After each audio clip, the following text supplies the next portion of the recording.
Hello, film fans. Welcome to the Film vs. Film podcast. My name is Martin Harries, your host. I'm a filmmaker on occasion, but mainly can't stop yapping about movies. On this podcast, every episode, I pick a topic from a film that's coming out at the cinema or on streaming. I pick a favourite film from that topic and battle it out against a guest to decide which film would become the greatest film of all time. If you enjoy this podcast, please leave us a 5-star review and subscribe. Please enjoy part 2.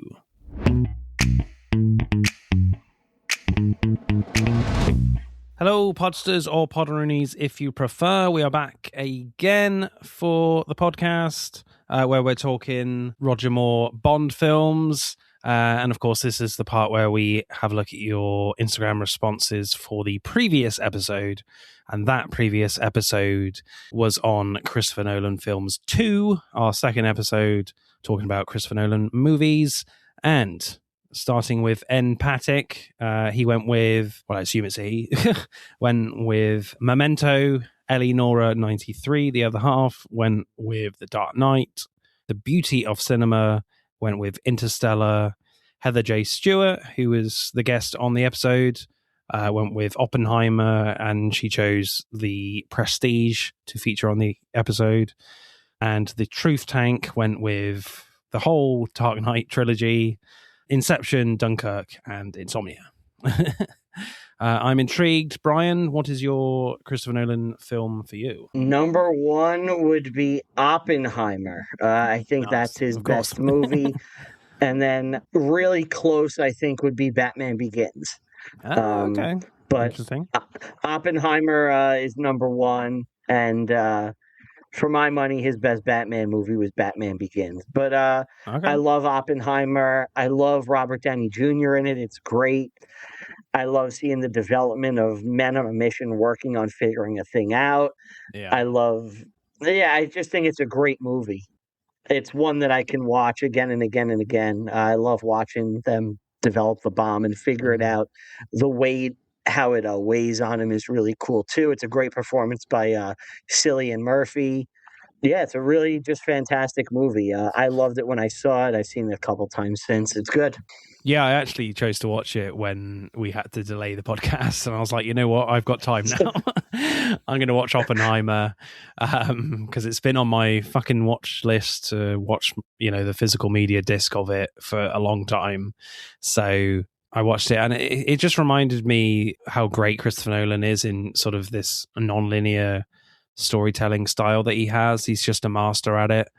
Yeah, it's just so enjoyable, and it really gave me the same type of feels of just kind of being just stuck in my chair after watching the whole thing. You're just like, wow, that's a lot to deal with for one man. I think it's his best work as far as juggling the jumping timeline. It's kind of a pet peeve of mine, and sometimes I think it works against him. Like Dunkirk, I think really suffers because of the jumping around and the timeline. Okay. I think the film loses something, and I think if it was just put together sequentially, I think it would have been a better movie. It's one of my beefs with the movie. I think it doesn't land the way it should, and it felt like Dunkirk in particular felt like watching just war footage, like without which is cool, but it lacked like just some of you Saving Private Ryan as an example, where it's like these are the characters and you're following them on a journey. And Dunkirk really just felt so cold to me because all the footage is great and it's cool, but you're losing that sequential A to B plot line following characters within a sequence of events. It just it really hurt Dunkirk for me, and that's a movie that I should love because I love World War II movies. I guess and stuff like that. He certainly took a very different approach to Dunkirk in terms of your war movie tropes. It's more of a survival film, and he didn't, he's not going for like big stars or anything, and you don't really see the Germans at all. So it's an interesting take. There's no like scenes with generals or anything, not really. So yeah, I am a fan of Dunkirk. I'm a fan of all of his films, to be honest, apart from Tenet. It's that one's still That's one I just don't tend to go back to much because it just hurts my brain. And I'm like, I don't want to be confused for 2 hours. Thanks. That's probably just a reflection on me, I guess, more than the film. But yeah. Have you covered Oppenheimer on the podcast yet? For your We podcast? did it. We actually did like kind of a big event when it came out Oh, because cool. every now and again it's so rare for us. We will try to tie the film to a theatrical release, so Yeah. we'll all go together and watch it. But that one, because that was such like an event, that movie, we told listeners like we're going to be in the theater, we're going to be in Alamo Drafthouse in Staten Island this day. We're all going to see it. We want you all to come hang out with us, and like we all want to watch it together. And we had a couple people come down and we all watched it. And then Alamo as a bar, we hung out after with people. So that was like a really cool experience for me, watching it with like listeners and friends and family. And like we made a big thing of it. So that was special. But and then yeah, secretly we watched did Barbie. Oppenheimer on the show. I never saw Barbie. It's just not in my wheelhouse. But yeah, we did Oppenheimer, and we just did a same thing, but we didn't invite people. We just did Young Washington together, which for 4th of July here in America. So that was like a big deal for us. And I'm a big George Washington fan. He's a hero of mine. So like that was cool to cover for my show. But yeah, we're sorry. Right, let's get to my choice then for Roger Moore James Bond films. I went with The Spy Who Loved Me. I mean, I was tempted to go with For Your Eyes Only again. That is my favorite James Bond film of all time. That's not necessarily me saying that's like the best one, because it's definitely not, but it's just my favorite. But we've already covered that, so I was like, okay, I don't want to go with A View to a Kill because it's terrible. Octopussy has kind of some interesting moments, but plot-wise, it's kind of a bit of a mess. Moonraker, there's some really great stuff in Moonraker, but it gets super silly and daft and crazy very quickly. So I wasn't going to go with that. I'm like, yeah, I'm not winning with that. I was very tempted to go with Live and Let Die because probably arguably the best Bond song that's ever been written. Brian's not convinced by that opinion. No, it's interesting because I think you could also make a case that nobody does it better for Spy Who Loved Me. Okay, yeah, that's one of the great best ones yeah. as well. So it's like 1A and 1B, they're two of the best. Yeah, so I was tempted to go with Live and Let Die as well because it's got sort of a little bit of a kind of a horror voodoo angle to it with that film. It's a really interesting one that I do like going back to. Some great actors in there. But yeah, ultimately, I think I was always going to go with The Spy Who Loved Me because I just love this kind of idea that Bond is forced to work with a Russian spy as well. And in terms of scale, I think it is that kind of remains grounded in a way. The Spy Who Loved Me kind of hits all those great spectacle notes as well as all the kind of great notes that you come to expect with a James Bond film. Plus, it has one of the coolest cars in any James Bond film for me, and one of the best kind of car chases. Yeah, it's a really cool one that I often go back to. So what happens in The Spy Who Loved Me? Well, going to IMDb as I always do, James Bond investigates the hijacking of British and Russian submarines carrying nuclear warheads with the help of a KGB agent, Triple X, whose lover he killed. Yeah, very brief as normal for IMDb. So, initial reactions for you, Brian. What was your first thoughts on this one when you first saw it, and to now? What's your initial take? When I first saw it, this is one that immediately blows you away. From the opening, the opening sequence is one of the best cold opens in James Bond history, if not the best. It's hard. It's so hard to top. The parachute jump is just phenomenal. The song. This is one of those Bond movies where every so often the James Bond franchise gets to a point where if they don't put out a hit of a movie, it all can go away. Yeah. And this is up there with like Goldfinger in terms of importance. Like this movie, if this isn't a hit, if this is like doing the business of Man with the Golden Gun, it's probably all over. They're probably packing it in, and then maybe Bond is rebooted in like a decade or whatever. But and GoldenEye's another one like that, and they'll say Casino Royale is, but I don't buy that because Die Another GoldenEye Day as was a well. box office smash.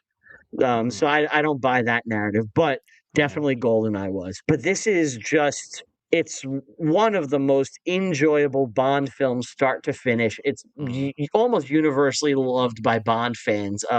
It's very meat and potatoes. If you're doing this one, like if you're doing this podcast and you wanted to win this challenge, this is definitely the film to go with because there's so few bad things to say about it. It's one of the, for most Bond fans, it's probably in the top 10. It's firing at all cylinders. It looks phenomenal. It has Ken Adams, his best like production design work. Like the villain's lair is amazing. It has Jaws, top to bottom, just magnificent. There's really almost nothing bad to say. I've always loved this one. But I'm glad you mentioned best and favorite because there's a strong difference between the two. And this is probably Roger Moore's best Bond movie, but it's not my favorite. You know what I mean? Yeah. I think we're both in agreement that this is The Spy Who Loved Me is his best one, whereas my favorite is For Your Eyes Only and yours is Man with Golden Gun. Exactly. Yeah. I went with my heart picking this. I didn't go, because you always give your opponent the first pick. And, if I was playing to win, I would have picked this. But I figured if I didn't, you probably would pick this. It's like Goldfinger in terms of that. So, yeah. I really have nothing bad to say about this movie. It's just great start to finish, no matter how many times you see it. Yeah, well, if you do lose, you still got a winning record. So, right, let's get right into it then, people. So, the opening action scene is really great for me. Like, I love that you're just thrown into kind of this submarine situation on this kind of British sub, and their systems like stop working because of this kind of unusual signal with this kind of great sound effect, and the lights go red, and they all kind of rise to the surface, and the captain's looking through the periscope, and the captain just says, "Oh God," and then you cut to, and you don't really get to see what happens, and then you cut to the Russians, and the Russians are in the kind of the same situation with their submarine, that it just kind of disappears. And then I love it when we kind of cut to this sort of love scene, and the girl rolls over, and it's not James Bond. You're like, huh? What's going on? And then it's kind of a great moment where the Russian equivalent of M asks for Agent XXX, and the guy moves over, and Barbara Bach answers the call. That's always kind of a nice little moment for me. Then when we get into kind of the proper action, when Roger Moore is kind of skiing down the Austrian Alps, being pursued by bad guys, that's obviously great. Like, the action is great. Maybe not the best skiing action in Bond history. Maybe not even the best kind of in the Roger Moore era in terms of skiing, but still cool and creative. I love how Bond uses his kind of ski pole as a rifle to kill one of the goons, which is obviously significant in the story later.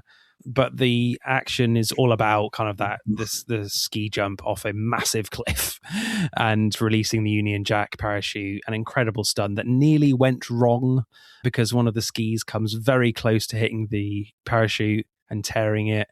If you watch closely, for me, it's probably in my top 3 best James Bond stunts for sure, if not number 1. Yeah, as a British guy, this has to just be the coolest thing ever. Is like I'm watching it without like country pride, but like, and I love it and it's cool, but like, there's just something so sick about just giving an FU to the villains and having your flag fly up in their face as you get away. It's just fantastic. I absolutely love that moment. I don't think you'll find a Bond fan on the planet that dislikes this moment. Yeah. It's just so cool. It's it's a top, like you said, it's a top 3 stunt in Bond history. Yeah. The only thing that lets the whole thing down, I think, is just the yellow jumpsuit thing. I'm like, why bright yellow? Come on.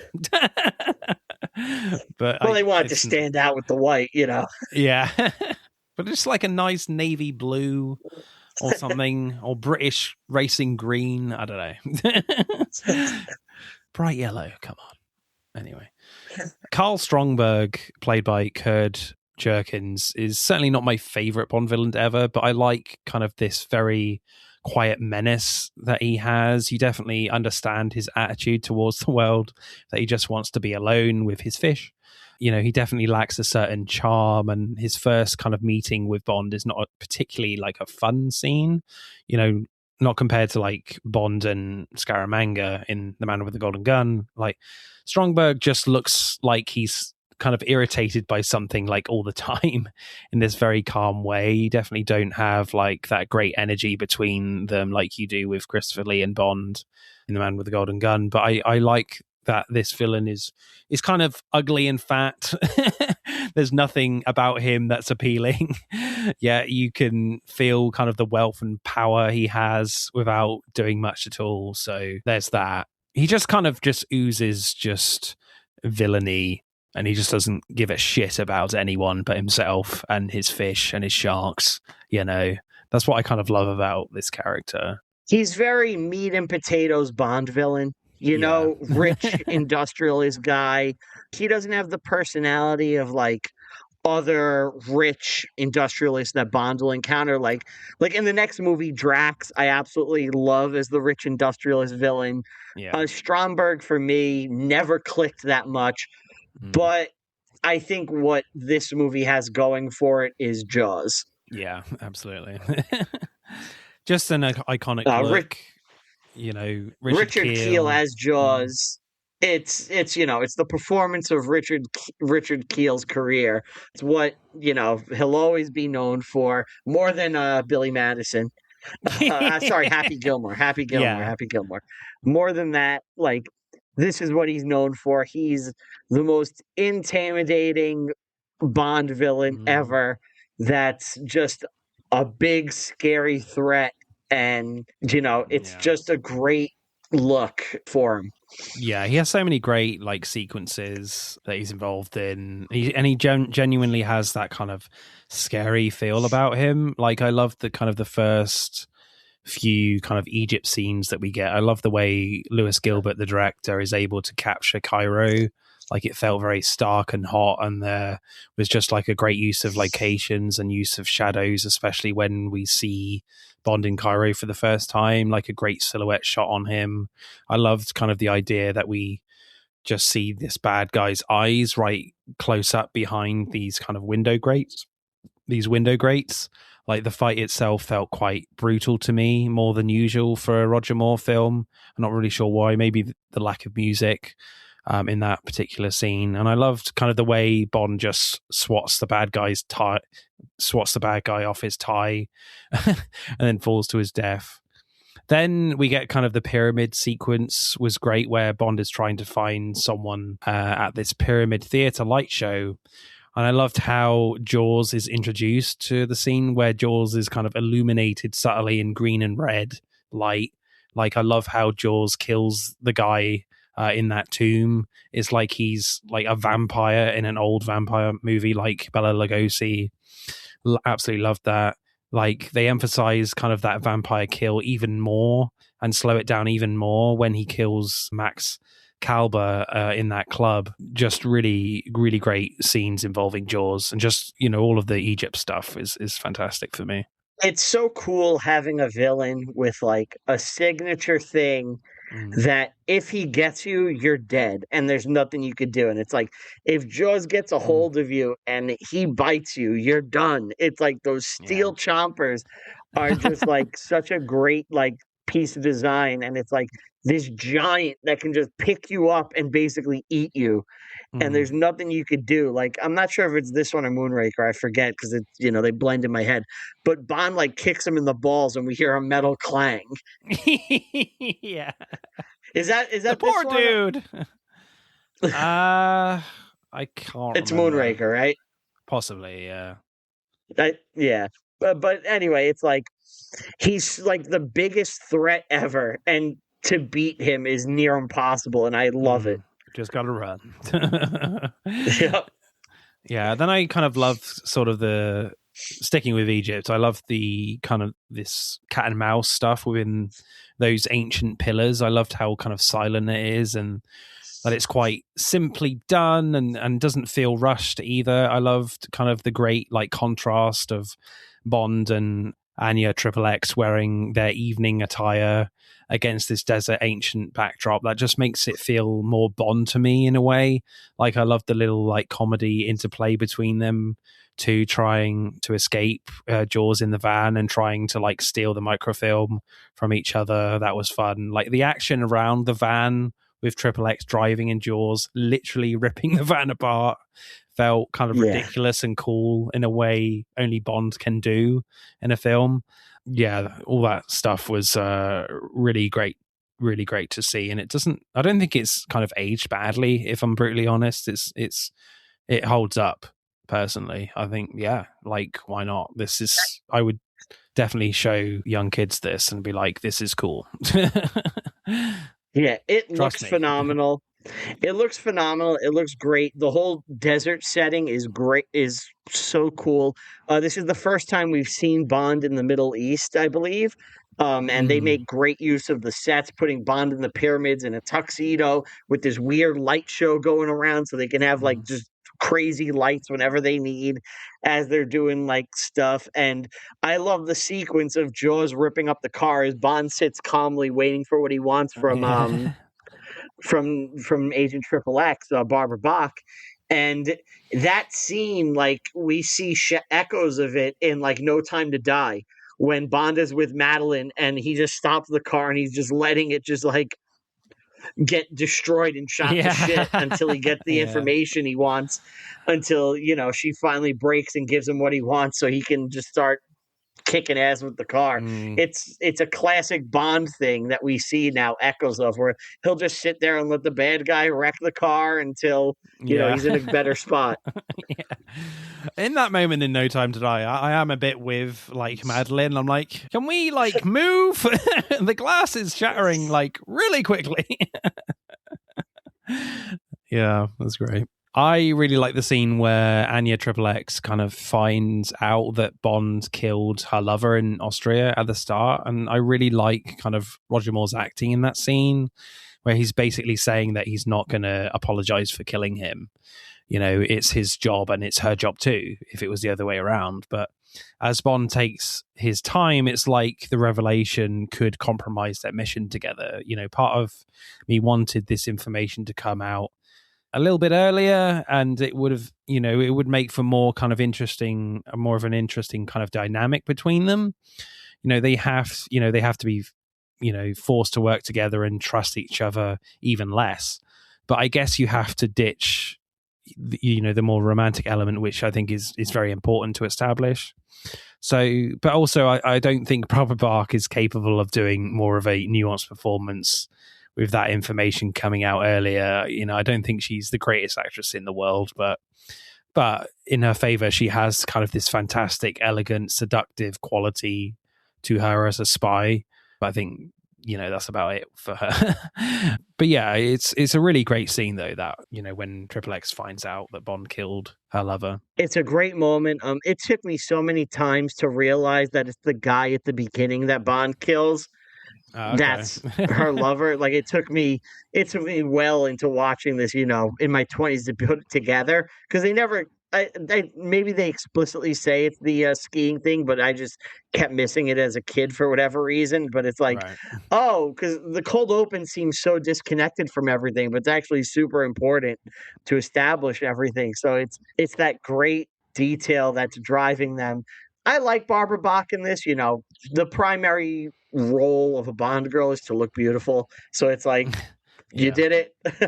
I think if this was made today and like it was Florence Pugh, you know, she'd have a Russian accent instead of just sounding like Barbara Bach.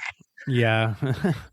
Would you want that information though to come out a little bit earlier in the film? Would it make it better or worse for you? It depends. So I think it would change things, because like they start off where they're having this flirty thing right away, And it's like, oh, Bond's gonna sleep with her, and that she's the love interest. But then they throw this monkey wrench in, and now they've added this element, where I think if you put it in earlier, you lose that flirtiness at the beginning, which shows how they really like each other. And I like that the husband's death is this monkey wrench that was thrown into what should be a perfect plan where they work together. Yeah, I guess it is quite well timed thinking about it, because they're about to go on like their final mission. They're about to board the American submarine, and then she finds this out, and you're like, oh, okay, this could go either way, even though it won't really. But it's a really interesting kind of piece of information that really you're not really sure how it's going to turn out for Barbara Bach, and then they kind of sideline her anyway, so it's just like a bit disappointing. That's why I was just like, maybe we have that a little bit earlier so she has more to play with in terms of how she wants to play the character. But then she doesn't really have that opportunity anyway, only a few little scenes. And I love the moment where she does this, and we see her pick her loyalty to country over anything else. And she's like, I'm going to complete the mission. I'm going to do what my country needs me to do. But then right after, I'm going to kill you, Yeah. Yeah. So it's definitely, it's always in kind of regardless of how like the film sort of plays out in the end, that's always kind of in your head when you're watching the rest of the film play out. So it's a great little piece of information that elevates this film, certainly against a lot of other Bond films for sure. And it makes the ending bit fantastic, with that pop. Yeah. So the final scenes then are fantastic in terms of the production design from Ken Adams, especially. Like, I love the scale with kind of the model work as the giant tanker swallows the submarine. Then just seeing this vast set of these 3 docking bays for the submarines is just really cool. I did find it quite funny, though, when Stromberg decides to take Anya Triple X back with him to Atlantis, and they literally get fired out the side of the ship in the speedboat. Yeah. And there's this kind of great shot of them in the boat in midair looking so casual before they hit the water. I just find that quite hilarious. I thought that was very funny but cool. Then I actually really liked the big battle scene that follows. There's a great pace to it, like a lot of great action that's visually different with each kind of little sequence that we have with machine gun fire and grenades going off. One of my favorite moments within that scene is when like a Jeep gets taken out and land and crashes into the kind of the water. That was cool for me. Sometimes kind of these big battle scenes can look a bit goofy in other earlier Bond films, but I didn't get that at all here. Then I kind of liked kind of the rhythm change of Bond taking out the detonator from the nuclear missile. Like a lot of great kind of humor mixed with tension there. That was great. Then I'm not sure bringing out kind of the Bond theme while Bond is straddling like a giant golden ball camera thing holding a bomb is the coolest moment ever. But they do kind of redeem themselves when they bring back the Bond theme when Bond is kind of riding a very early looking jet ski when he goes back off to Atlantis. So all the stuff in the tanker, cool. I think is really, really exciting every time. Yeah, it's just great, classic James Bond franchise, army on army stuff as Bond is running around amidst this big battle and all this chaos. That's something that's really been missing from the Bond franchise, huh? Oh, yeah, definitely. For a long time. It's very much like Daniel Craig and whoever's left to help him out. Yeah. In those final scenes. And I think you definitely miss that. It's one of my least favorite kind of Daniel Craig films is Spectre, because it does such a great job up until we get to London, and I'm like, it really just falls down for me when we get to London. It just felt like such a classic, getting all those kind of Bond elements back and doing them so right, and then it just kind of falls to pieces a little bit for me. And maybe we could have had some sort of more of a sort of a battle sequence for that to actually make it, okay, wow, this is proper classic James Bond again. Yeah, it's funny because that's the only Bond movie throughout Craig's whole tenure that really feels like one of the old Bond movies for most of Yeah. it, where like everything else is just so radically different. And that one feels like, oh, you could drop that into a Roger Moore era and do the same movie practically. Yeah, definitely. Even to the little sequences where in all the stuff in the tanker where Bond is just kind of reprogramming the missile targets, and you even have that tension of, are they going to crash into each other?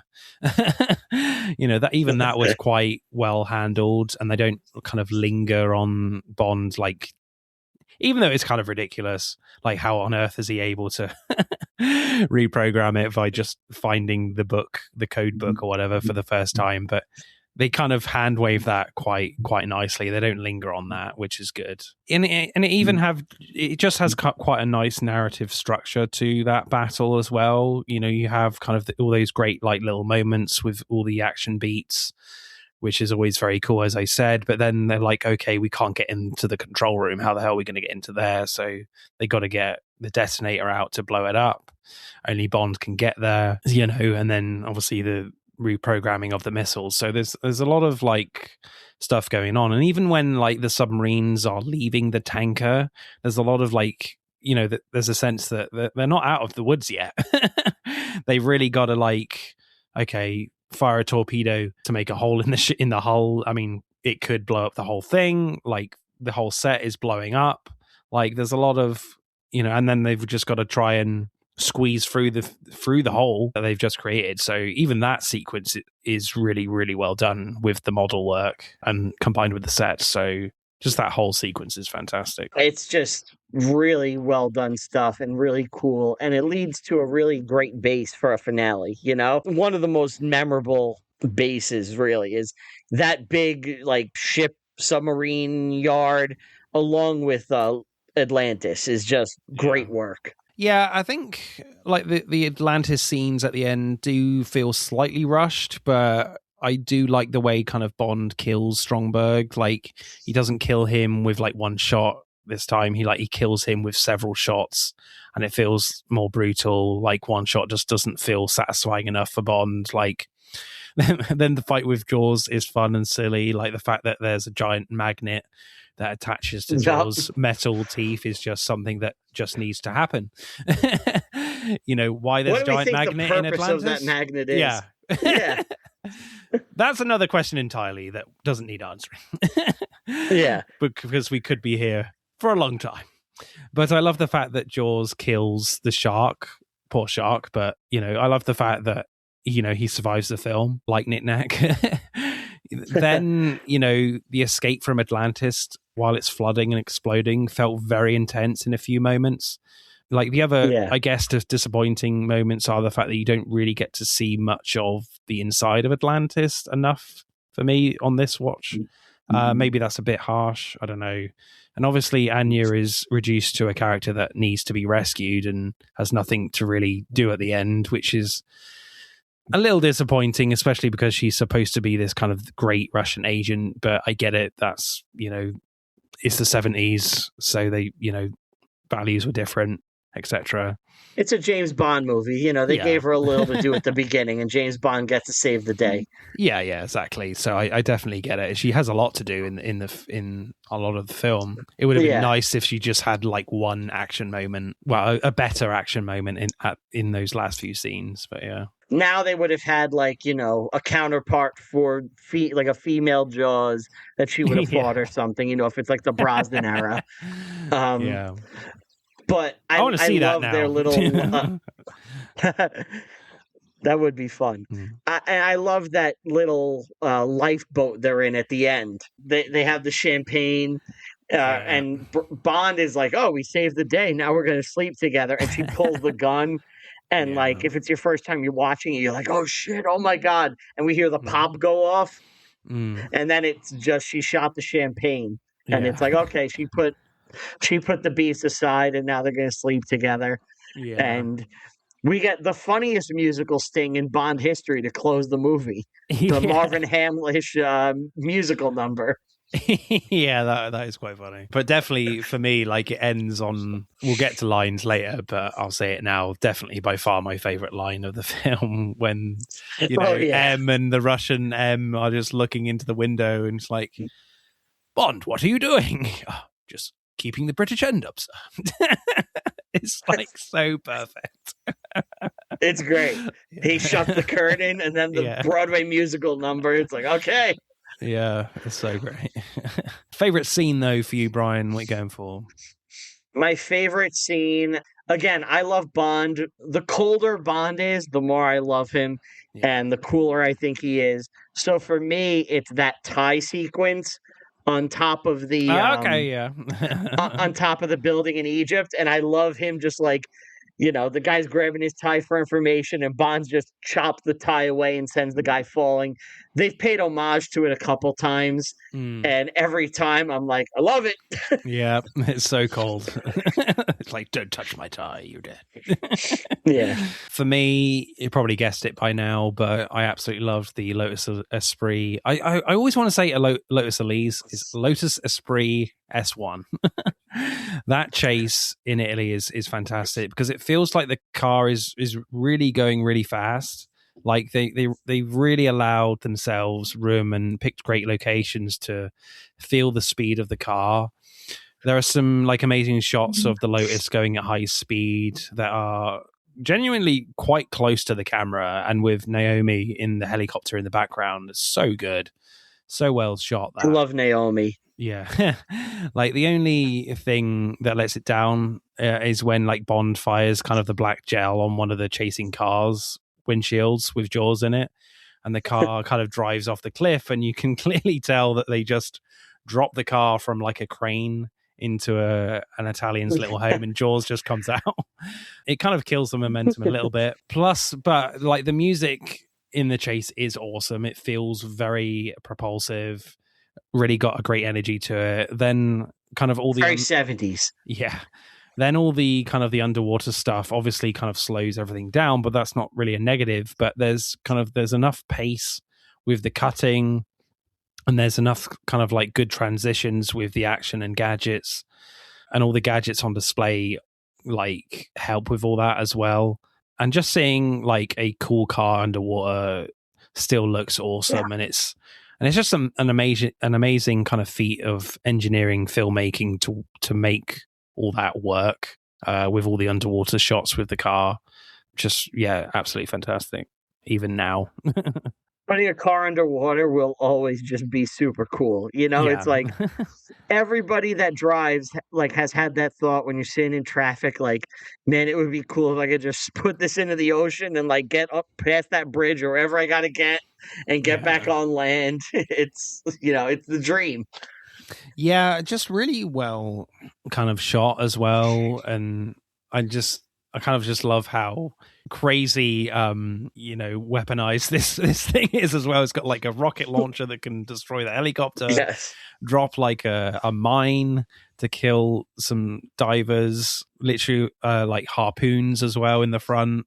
It's got everything. And it feels like it has vulnerabilities as well, because when it does get attacked with an explosion, it does leak water as well. So there's some great kind of sort of tension there, and kind of great comedy at the end of the scene where he just takes a fish out and throws it out of the window, and you get kind of the classic comedy moment where the guy is looking at the his wine or whatever.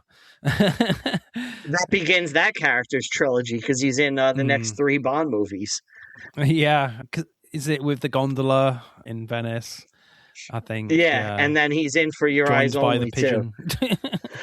Yes, the double taking pigeon. Yeah. Where does this rank then with kind of great Bond cars for you? Because I feel like we've just stuck with the Aston Martin, and which is great and all, but it's just like it just feels like now we're not going to get any other cars. They are kind of overdoing the Aston Martin DB5. Yeah. But This car is really cool. This is one of the best Bond cars, you know? It's up there with the DB5, honestly. If the DB5 wasn't like trotted out so often, Mm. this would be talked about way more, but it's really such a cool car. And Bond is now synonymous with the Aston Martin, but Mm. the Lotus Esprit here is just the perfect car for this movie. One of the most unique in the entire series. It's really a really great car. Definitely top tier stuff. Yeah, I even love the one in For Your Eyes Only, even though it does blow up. Does it blow up? No, I think the other one, there's two in that one. I think there's a white one that blows up, isn't it? Yeah, I just want to see it back in a modern Bond film. Even just for one simple scene of him just driving it down a simple road or something, that would be enough.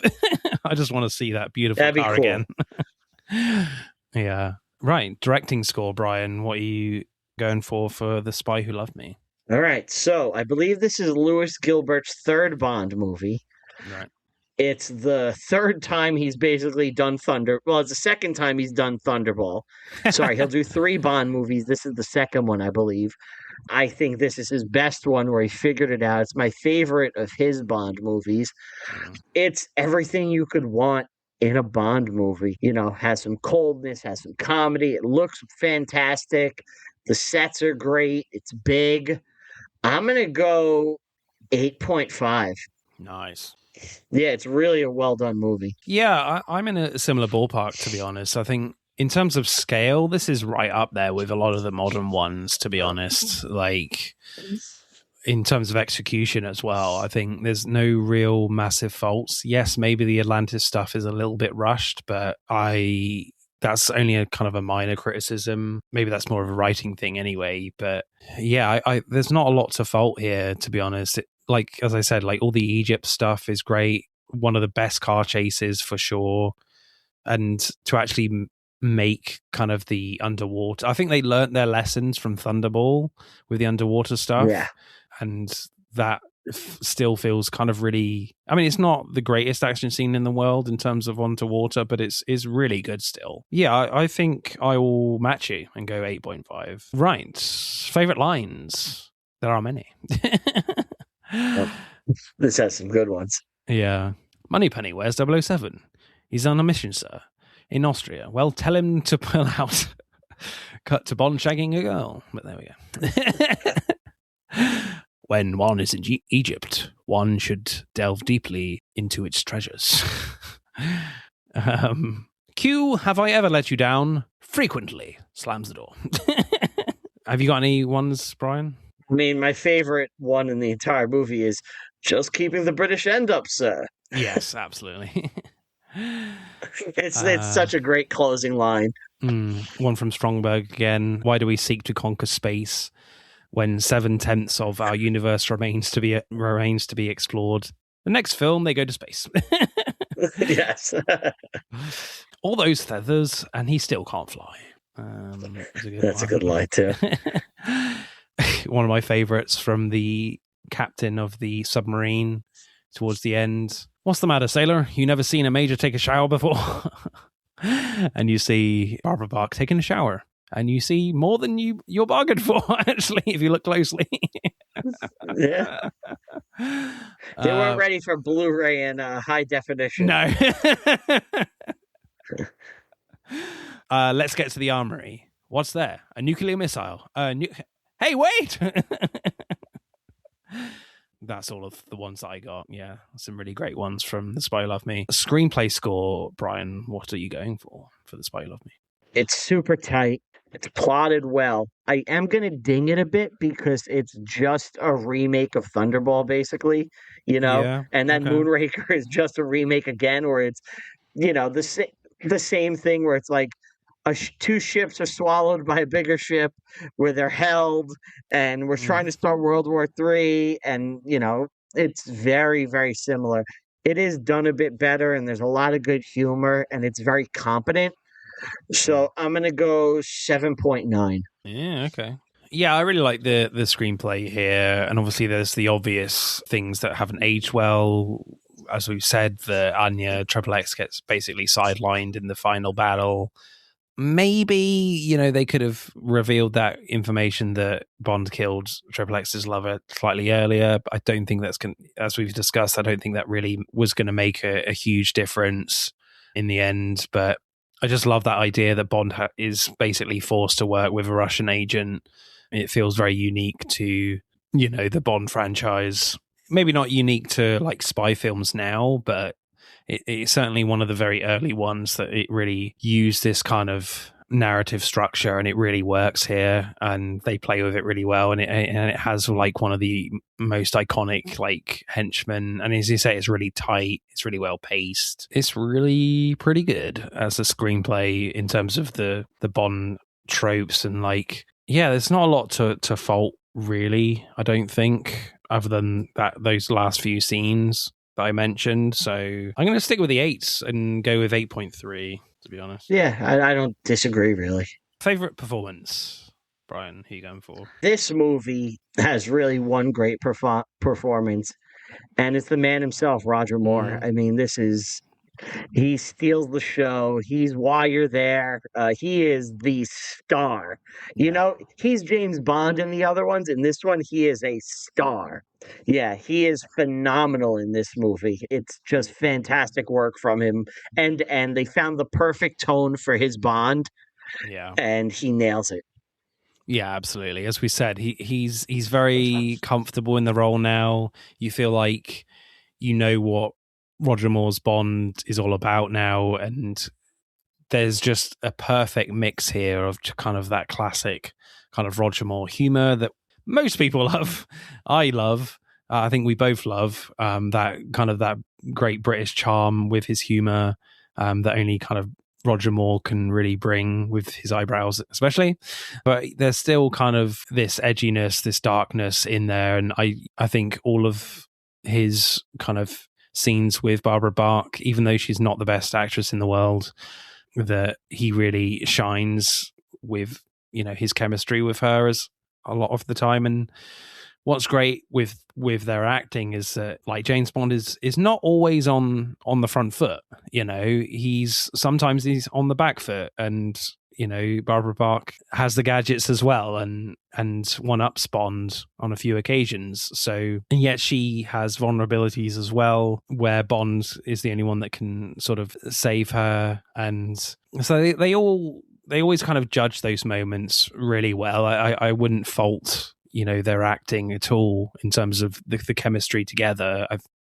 Maybe, as I said, like, you know, Barbara Bach, she's there to be like a stunning Bond girl, and she is, and she has some interesting things to work with in terms of where her character is going in this story, and she kind of does that to a decent level, and Roger Moore certainly helps her with that, with his performance working with her. But I gotta mention Richard Kiel as well, again, because he just has like such amazing presence in this film. I know he's not particularly doing an awful amount, but he doesn't have to, you know. He has just that really scary appeal. Even without the teeth, you think that guy's a Bond villain. Or could be a vampire as well. He's a big scary man. Yeah, absolutely. But yeah, I'm going Roger Moore as well for my favorite performance. Acting score though, Brian, what are you going for? What did I give Golden Gun? 8.8. 8.8. Okay. It's tough because that had Christopher Lee and Roger Moore both really giving good performances. And this one, I don't like the villain's performance as much. Like, I don't like Stromberg as much. So I'm going to put it a little less, but not by much. So if that would, I'm going to go 8.2. Okay. Yeah, I think I'm in a similar ballpark as well. Like, I think we both agree this is probably like Roger Moore's best performance as James Bond. Barbara Bach has her limitations, and Keel is fantastic, just being Richard Keel, frankly. But yeah, Stromberg is not the strongest villain in the world in terms of acting, but I think he's certainly going for this sort of, as you say, this billionaire industrialist kind of performance. So, and not doing anything particularly like special with his performance to be like, oh, that's a memorable villain. Because I feel like when you think about The Spy Who Loved Me for the villains, you think of Jaws. You don't think of Stromberg, really. He's a bit of a dead fish, you would say. Yeah. So I gave Man with the Golden Gun 7.7. Roger Moore is better. Christopher Lee is incredible. Richard Keel is great. Barbara Bach is fine. This is a tough one. I'm going to go... I'll probably go a little bit lower. I'm probably go like a 7.5 if I'm going with the same logic. Yeah. With scoring the acting from, the Man with the Golden Gun, because Christopher Lee is phenomenal, to be honest. So he's so good. But the standout performance here is certainly Roger Moore. The one maybe downside to this film is not the best cast, I don't think. But yeah, I think 7.5 is fair from me. Right, let's add up the scores for The Spy Who Loved Me. I went very British then. Keeping the British end up. Yes, one could say. The Spy Who Loved Me gets a very impressive 48.9. So The Spy Who Loved Me wins this one over The Man with a Golden Gun, who got 45.3. So it's a win for me. Yay, I don't win many. I'm actually doing fairly well this year compared to other years, which has been good. Dire. Right, awesome. So next episode, as The Dog Stars is out in cinemas, the new Ridley Scott film. We've covered quite a lot of Ridley Scott films in the past. We've done 2 episodes on him, I believe. So we're not going to be talking about him as a director, but we'll be talking about the fact that this film is set in a post-apocalyptic setting. So we're going to be doing post-apocalyptic films 2, the sequel. And of course, I'll be joined with guests again. Tommy from Haven't Seen It. Hopefully Tim as well, his co-host this time, which will be great. Do check that one out. I pretty much know what I'm going for already. Brian, you have been amazing as always with your knowledge of James Bond. Always a pleasure talking to you about Bond especially. This is your opportunity again to tell us about your podcast, and where can we find you, sir? Yes, thank you. So my podcast, Reviewing History, we go through historical movies. We tell you what's real and fake as we make dick and fart jokes. It's a lot of fun. It's light. You'll learn something. You'll laugh a lot. Just look through. We're bound to have covered some movie that you've seen that you wanted to know more about. Oppenheimer, we go into that whole thing and talk about our perspectives on it. But we also have a Patreon, patreon.com/reviewing history. You can look through it. You could see everything we've spoken about, all different movies, slashers, sci-fi, whatever we want to talk about. It's our little playground. It's fun. Patreon.com/reviewing history. You can follow the show on all social media at Review History Pod on Twitter, Reviewing History Pod everywhere else. Follow me personally on all social media at Brian Rupert. That's with 2 P's. Follow me on Letterboxd. I rank every single movie I watch, even the ones in my personal life. Thank you so much. Really love doing this. Excellent. Timothy Dalton films next year. Let's do it. Let's do it. Awesome. Right, it's time to say goodbye, people. It is goodbye from Brian. Bye-bye, Brian. See ya. And it is goodbye from me. I'm going to stick to tradition and keep the British end up. Interpret that how you want. Bye-bye. That's it for part 2. Thank you for listening. I hope you enjoyed it. Check out part 1 if you haven't done so already. But don't stop there. Get involved and tell me what your favourite films are relating to the episodes. Send us a DM or comment on Instagram and TikTok at Film vs. Film Podcast, for X at FVF_podcast. Plus, we are now on YouTube, so hit that like button and comment there. If you do, I'll give you a shout out on the next episode. Remember, please leave us a 5-star review and subscribe. Pod signing off.